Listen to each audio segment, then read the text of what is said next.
भाई बहन हमारे वंश का जीवित विस्तार होते हैं, न केवल रक्त के स्तर पर बल्कि आत्मा और कर्म के स्तर पर भी।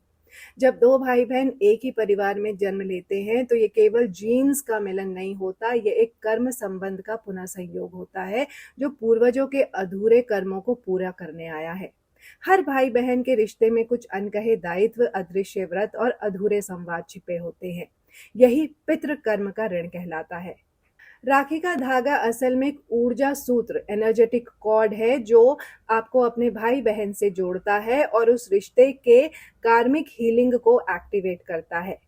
रक्षाबंधन पर जब बहन राखी बांधती है और भाई उसकी रक्षा का वचन देता है तो असल में वो वचन सिर्फ इस जन्म की रक्षा का नहीं बल्कि पूर्वजों की चेतना को सम्मान देने का भी होता है।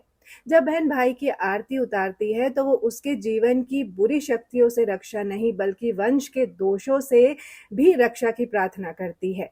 कुछ भाई बहन एक दूसरे के आध्यात्मिक विकास के ट्रिगर होते हैं।